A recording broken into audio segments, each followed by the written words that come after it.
तो अगला टॉपिक है रिजर्व्ड कॉन्स्टिट्यूएंसीज। ठीक है, मोटा मोटी मैं इसका मीनिंग बता ही चुका हूँ, है ना। तो अपन यहाँ से पढ़ते हैं, यहाँ से पढ़ते हैं। कह रहे हैं, यहाँ से पढ़ेंगे। कह रहा था कॉन्स्टिट्यूशन मेकर्स, जो संविधान बनाने वाले बंदे थे, हाउ एवर वर वरिड, क्या थे वो, हालांकि फिर भी क्या थे, चिंतित थे that in an open electoral competition, की जब एक ओपन इलेक्टोरल कंपटीशन होगा, सर्टेन वीकर सेक्शंस, कुछ वीकर सेक्शन इस्तेमाल के कमजोर वर्ग, may not stand a good chance to get elected to Lok Sabha and the state legislative assemblies, उनके पास भरपूर मौका नहीं होगा किस चीज के लिए, लोकसभा जैसे इलेक्शनों में या स्टेट लेजिस्लेटिव असेंबली इलेक्शन में खड़े होने का उनके पास पूरा पूरा चांस नहीं होगा। ऐसे कुछ ना कुछ वीकर सेक्शंस होंगे। कह रहा है they may not have the required resources, उनके पास जरूरत के रिसोर्सेज होते हैं, जैसे पैसा, है ना, रसूख, रसूख मतलब कि जान पहचान, है ना इनके पास एजुकेशन होगी, ना ही उनके बहुत सारे कंटैक्ट्स होंगे, लिंक्स होंगे, टू कंटेस्ट, कि वो इलेक्शन लड़ सके, एंड विन इलेक्शंस, कि वो to contest and win elections, कि वो इलेक्शंस कंटेस्ट कर सके और जीत सके। ठीक है ना। They may not have the required resources, उनके पास रिक्वायर्ड रिसोर्सेज नहीं होंगे, उनके पास रसूख नहीं होगा, उनके पास धन दौलत नहीं होगी, उनके पास गाड़ी बंगला वगैरह, है ना, कुछ नहीं होगा, उनकी जान पहचान नहीं होगी, उनका रोब नहीं होगा, समझ तो, वो चौधरी नहीं होंगे कहीं के, उनके पास प्रॉपर एजुकेशन नहीं होगी, है ना, ना ही उनके बड़े बड़े कंटैक्ट्स होंगे, लिंक्स होंगे, है ना, जो उनको इलेक्शंस कंटेस्ट करने में और विन करने में उनकी मदद करें। अगेंस्ट अदर्स, अगेंस्ट अदर्स मतलब जो पहले से ही अमीर है उनके खिलाफ, समझ लो। ये अपने ये अपने कॉन्स्टिट्यूशन मेकर्स बोल रहे हैं, सही बात बोल रहे हैं, होता भी ऐसे, है ना। अब आप अपने फादर को इमेजिन करो, आप लोग अपने फादर साहब को इमेजिन करो, अब चारों के चारों अपने फादर साहब को इमेजिन करो, देखो क्या वो इलेक्शन लड़ सकते हैं, क्या उनमें इतनी कैपेबिलिटी है इतना खर्चा करने की, नहीं, उनके पास इतने रिसोर्सेज हैं ही नहीं, समझते हो ना। तो पता है कॉन्स्टिट्यूशन मेकर्स को कि ये लोग वीकर सेक्शन हैं कुछ हमारी सोसाइटी में, वो इलेक्शन नहीं लड़ पाएंगे।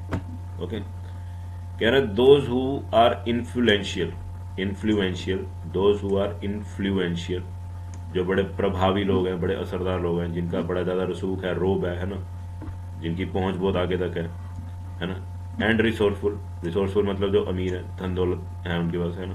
कह रहा दोस्त वो हु आर इन्फ्लुएंशियल, जिनके पास बड़ा रसूख है, जिनका रसूख है पूरा, एंड रिसोर्सफुल जो अमीर है, में prevent them, in beaker sections को क्या कर सकते हैं जी, वो प्रिवेंट कर सकते हैं फ्रॉम विनिंग इलेक्शन, वो इनको इलेक्शन जीतने से रोक सकते हैं, है ना। अपना पूरा पैसा, अपनी पूरी पावर, अपना पूरा इन्फ्लुएंस दाव पे लगाएंगे और इनको, है ना, अपने सिर की जुत्ती बनने से रोकेंगे। क्यों जी, यही कहा जाता है, वीकर सेक्शन को पैर की जूती कहा जाता है, और क्या समझा जाता है अपने को, यही है। तो ये जितने अमीर लोग हो गए, वही कास्ट सिस्टम चलता है देश में, क्यों नहीं चलता, अभी भी चलता है। तो ये नहीं चाहता कि अपने हमारे सिर पे जाके बैठे, तो ये पूरी अपनी जान लगाएंगे ना, पैसा वैसा बहाने की तरफ बहाएंगे और इनको रोकेंगे इलेक्शन जीतने से। इफ दैट हैपन, और अगर ऐसा हो गया, अगर ये रोकने में कामयाब हो गए, आवर पार्लियामेंट एंड असेंबलीज, हमारी पार्लियामेंट और हमारे एसएलएज वुड बी डिप्राइव्ड, डिप्राइव्ड मतलब वंचित, वंचित हो जाएंगे, है ना, मतलब कि दूर हो जाएंगे, वंचित हो जाएंगे इससे, of the voice of a significant section of our population. किस चीज से वंचित हो जाएंगे, हमारी पॉपुलेशन की एक खास सेक्शन, है ना, एक बड़े सेक्शन की वॉइस से क्या हो जाएंगे जी, डिप्राइव्ड हो जाएंगे, वंचित हो जाएंगे। कहने का भाव कि जो अपनी पार्लियामेंट होगी या जो अपने एसएलए होगा, उनमें इन वीकर सेक्शंस की आवाज नहीं पहुंच पाएगी, ये अपने अधिकार, अपने हक, अपने डिमांड्स, अपनी राइट्स नहीं उठा पाएंगे। अगर ये यहाँ पे नहीं पहुंच पाएंगे तो हमारे देश की पॉपुलेशन का एक सिग्निफिकेंट हिस्सा, एक सिग्निफिकेंट सेक्शन अपनी आवाज नहीं उठा पाएगा, उनकी आवाज नहीं पहुंच पाएगी उनकी डिमांड्स, उनकी प्रॉब्लम्स, उनकी डिफ़िकल्टीज, है ना, पार्लियामेंट या एसएलएस तक नहीं पहुंच पाएंगी। और अगर यहाँ पे आवाज़ नहीं पहुंची तो उनके लिए कोई नियम कानून, उनके अधिकार की बात, उनके मुद्दों के ऊपर बहस नहीं होगी। और अगर बात ही नहीं होगी तो उनके लिए कोई कानून भी, उनके फ़ायदे का कोई भी कानून नहीं बनेगा, और ये और पिछड़ते जाएंगे, ये वीकर सेक्शंस और बैकवर्ड और बैकवर्ड और बैकवर्ड होते जाएंगे जब इनकी सुनवाई ही नहीं होगी। ठीक है, देखो मैं यहाँ पे एक एग्जांपल कोट करना चाहता हूँ। एक लड़की को अपनी प्रॉब्लम्स बेटर पता होती है ना। कोई भी लड़का किसी लड़की के लेवल पे जाके उसकी प्रॉब्लम्स नहीं समझ सकता, समझो। तो क्यों ना अपन लड़कियों को ही इतना मजबूत कर दें, या लड़कियों को इतनी क्या कहते हैं, काइंड ऑफ थोड़ी सी ऐसी सी इतनी फ्रीडम दे दें कि जो उनकी प्रॉब्लम्स हैं वो अपनी प्रॉब्लम से खुद डील कर पाए, है ना। देखो अपन दूसरे का दर्द महसूस कर सकते हैं, है ना। अपन दूसरों के जूते में पैर डाल के, चप्पलों में पैर डाल के ये तो फील कर सकते हैं कि हाँ भी उसे इतना दर्द होता होगा, पर उसे सच में कितना दर्द होता होगा, अपन वो चीज, वो एहसास से बहुत परे रहते हैं। ओके, आई बात समझ। तो इसीलिए क्या करो, आप जिसको प्रॉब्लम है ना, जो उस प्रॉब्लम से गुजर रहा है, बेटर है उसी को मौका दो कि वो अपनी प्रॉब्लम समझाए, क्योंकि उससे बेटर अपनी प्रॉब्लम कोई नहीं समझा सकता। आप सिर्फ उसकी प्रॉब्लम महसूस कर सकते हो, but you cannot explain his और हर प्रॉब्लम। सो बेटर क्या है, इनको मौका दो आगे आने का, ताकि ये अपनी प्रॉब्लम बेटर तरीके से बता सकें। ओके, आगे चलते हैं। तो अगर ये पार्लियामेंट में ना पहुंच पाए या असेंबलीज में ना पहुंच पाए तो क्या होगा, अपनी असेंबलीज, अपने पार्लियामेंट, इनकी आवाज से, एक बड़े सेक्शन से, बड़े हिस्से से हमारी पॉपुलेशन की आवाज से वंचित हो जाएगी, दूर हो जाएगी। और फिर क्या होगा, that would make our democracy less representative and less democratic. तो इससे हमारी डेमोक्रेसी, इससे जो हमारा देश है कैसा दिखेगा, कैसा बन जाएगा, less representative and less democratic. हमने बराबरी का मौका दिया ही नहीं तो लेस डेमोक्रेटिक ही हुए ना अपन। डेमोक्रेटिक कहाँ रहे, डेमोक्रेटिक तो रही नहीं, है ना। लेस रिप्रेजेंटेटिव मतलब हमने अपने आप को रिप्रेजेंट करने का पूरा मौका दिया ही नहीं उनको। अगर पूरा मौका दिया होता तो अपन लेस थोड़ी ना होते रिप्रेजेंटेटिव, अपन मोर रिप्रेजेंटेटिव होता, क्योंकि हम खुल के मौका देने का, समझते हो ना। तो हमारे कॉन्स्टिट्यूशन मेकर्स को इन सब गंदी गंदी चीजों का पहले से ही पता था, बहुत इंटेलिजेंट लोग थे वो।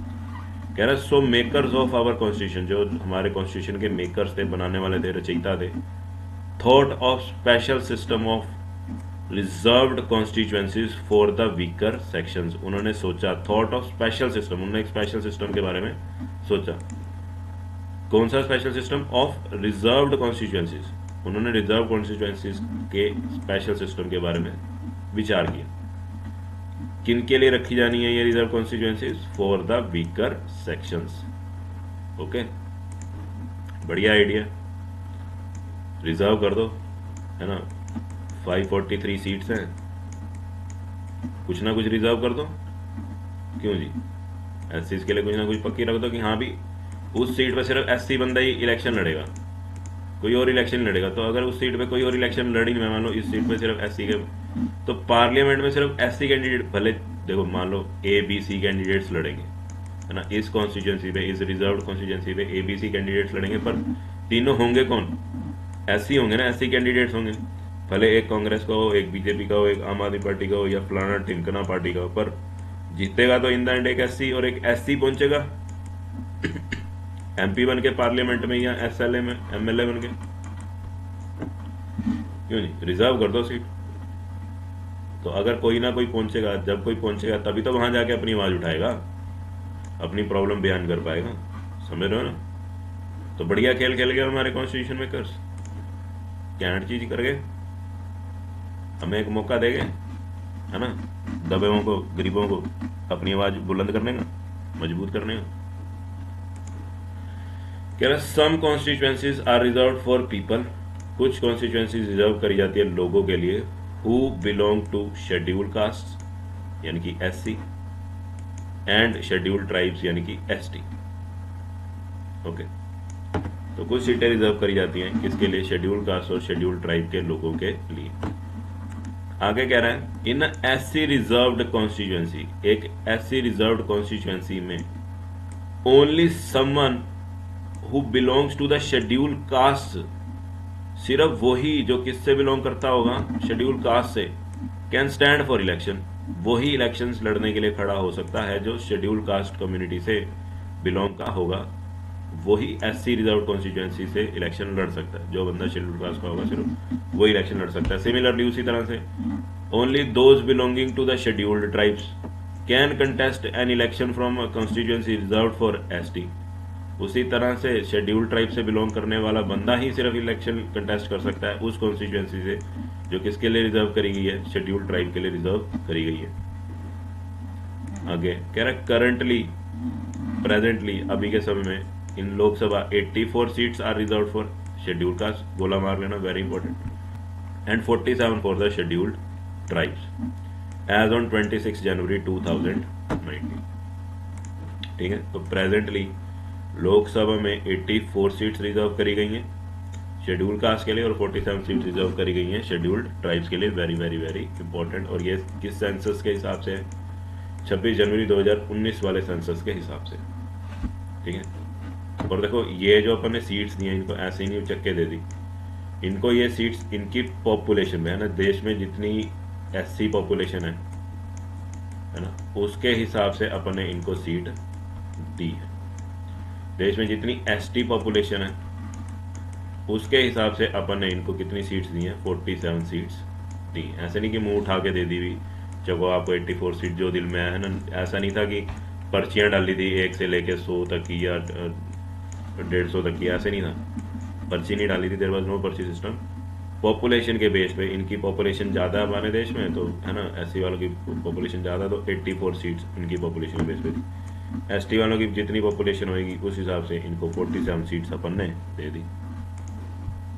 कह रहा this number is in proportion to their share in the total population, ये जो नंबर है किसके प्रोपोर्शन में है, किसके अकॉर्डिंग है, to their share in the total population, ये टोटल पॉपुलेशन में जितना हिस्सा है उसके हिसाब से इनको सीट्स दी गई हैं।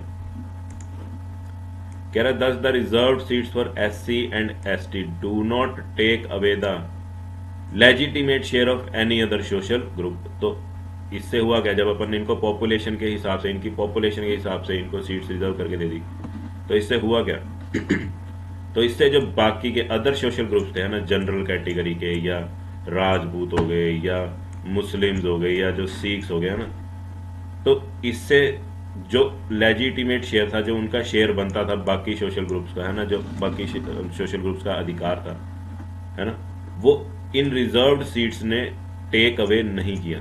तो अपन ने ये जो सीट्स रखी हुई हैं एससी के लिए 84 सीट्स, एसटी के लिए 47 सीट्स, ये अपन ने पॉपुलेशन के हिसाब से रखी है ना, जितनी इनकी पॉपुलेशन उतनी इनको सीट है ना, और जितनी बाकियों की पॉपुलेशन होगी, जितनी बाकियों की पॉपुलेशन उनको उतनी सीट है। क्यों जी, अब चाहे वो 150 हो चाहे वो 200 हो, उनको उतनी सीट्स मिलेंगी क्योंकि पॉपुलेशन उनका शेयर इतना बाकी ग्रुप्स का शेयर इतना इतना बनता हो शायद, समझो। तो अपन ने इनको सीटें देकर, इनकी सीटें रिजर्व करके, ऐसा नहीं कि बाकियों की अपन ने सीटें खोली, नहीं, उनको भी ऐसे ही पॉपुलेशन की, उनकी पॉपुलेशन के आधार पे हमने उन्हें सीट्स दे रखी हैं। ओके, आई बात समझ। तो किसी का हक नहीं मारा गया यहाँ पे। आगे चल रहे हैं, कह रहे हैं